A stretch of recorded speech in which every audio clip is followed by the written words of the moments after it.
kita belajar, kita SDG terlebih dahulu yuk. 1, 2, 3. Kanan, kanan, kanan, kiri, kiri, kiri, kanan, kiri, aku sudah tahu.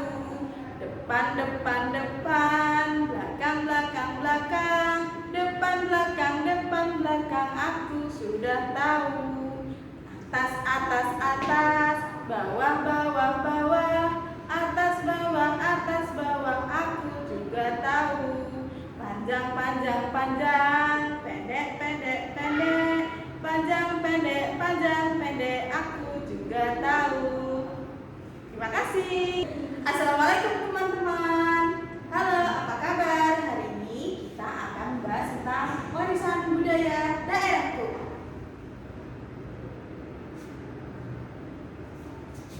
Halo, gimana kabarnya? Apakah kalian baik hari ini?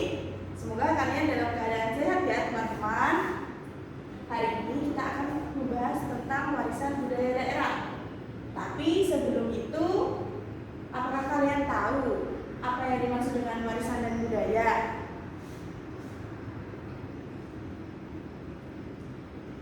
Mengenal warisan. Warisan adalah benda atau atribut benda yang merupakan jati diri suatu masyarakat atau kaum yang diwariskan dari generasi ke generasi dan untuk dilestarikan oleh generasi selanjutnya. Lalu kita akan mengenal budaya. Apa sih itu budaya? Budaya adalah cara hidup dan kebiasaan yang dimiliki oleh suatu kelompok orang. Ini mencakup cara berpakaian, makanan yang dimakan, bahasa yang digunakan, serta tradisi dan upacara khusus. Budaya membuat setiap kelompok orang menjadi unik dan berbeda satu sama lain. Tahukah kamu, Indonesia merupakan negara maritim. Laut merupakan bagian yang menyatukan setiap pulau yang ada di Indonesia. Terlebih setelah manusia menemukan berbagai alat transportasi yang mempermudah aktivitas mereka untuk berpindah tempat. Jauh sebelum bangsa asing datang ke Nusantara, masyarakat sudah terlebih dahulu mengarungi lautan untuk berdagang dan melakukan kerjasama antar kerajaan di Nusantara. Mereka datang dan berinteraksi dengan masyarakat setempat. Bahkan ada yang sampai menikah dan menetap. Pasti teman-teman juga ada kan yang punya kedua orang tua yang berbeda daerah. Nah, itu bisa merupakan contoh dari menikah dari suku yang berbeda. Hal yang sama terjadi saat bangsa asing mulai berdatangan ke Nusantara. Pedagang Tionghoa, Arab, India, Portugis, Inggris, dan Belanda juga melakukan interaksi dengan masyarakat Nusantara. Mereka banyak yang tinggal dan menetap, lalu memperkenalkan budaya yang mereka bawa dari negara asal. Budaya-budaya tersebut lambat laun diterima oleh masyarakat setempat, sehingga mempengaruhi budaya lokal dan membentuk budaya yang merupakan campuran dari keduanya. Proses pencampuran dua budaya ini disebut akulturasi. Akulturasi apa sih? Akulturasi adalah pencampuran dua kebudayaan atau lebih yang saling bertemu dan saling mempengaruhi. Contoh dari akulturasi yaitu 1. Menara Kudus. Menara Kudus ini hasil akulturasi dari budaya Islam dan Hindu. Lalu ada Candi Borobudur, hasil akulturasi budaya Hindu, Buddha, India. Lalu ada yang ketiga, kaligrafi, hasil akulturasi budaya tulisan Arab dan Indonesia. Seperti ini. Yang biasa teman-teman lihat itu. Jenis warisan budaya Indonesia memiliki berbagai keragaman warisan budaya. Ada 2 jenis warisan budaya, yaitu budaya benda dan tak benda. Warisan budaya benda adalah warisan budaya yang bisa kita lihat dan meraba. Contohnya bangunan, pakaian, makanan, benda tradisional, alat musik, dan alat-alat produksi.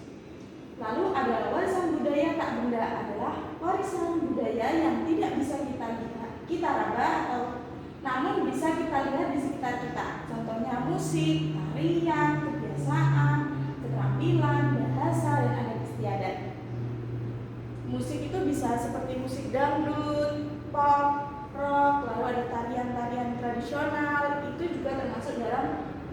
budaya yang tidak bisa kita raba. Lalu ada kebiasaan sopan santun, ramah tamah, itu sudah seperti budaya di Indonesia. Lalu ada bahasa Indonesia, banyak sekali bahasa di Indonesia ini. Lalu ada adat istiadat yang tentunya setiap daerah memiliki adat istiadat yang berbeda.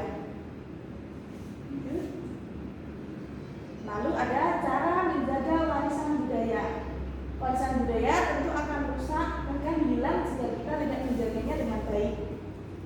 Ada banyak cara yang bisa dilakukan untuk menjaga warisan budaya tersebut agar kelak masih bisa dinikmati oleh anak cucu kita.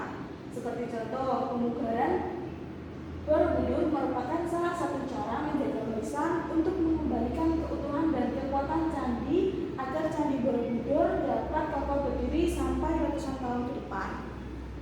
Jadi Borobudur itu merupakan salah satu contoh dari warisan budaya yang sudah di pemugaran agar candi itu tetap ada untuk generasi yang akan datang.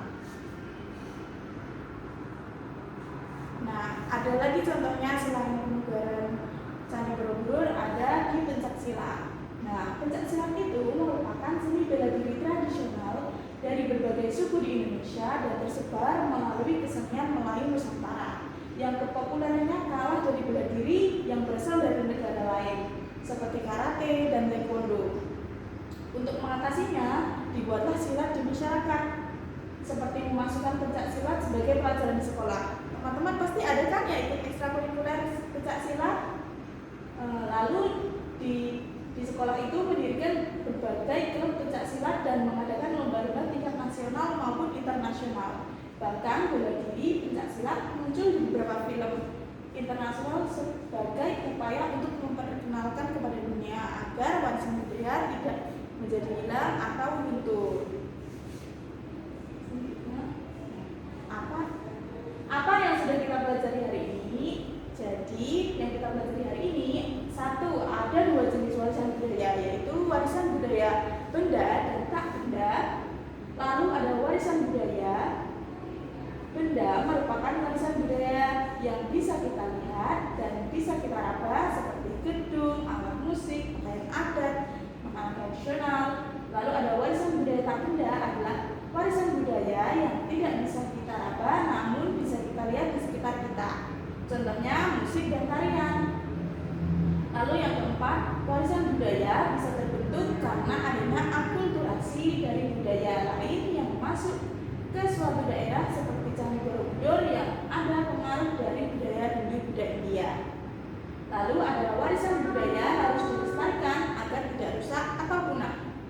Pelestarian warisan budaya dapat dilakukan dengan cara pemugaran dan mempelajari warisan budaya yang ada. Jadi kita sebagai anak Indonesia harus serta-merta melestarikan warisan budaya yang ada di Indonesia supaya generasi yang akan datang selalu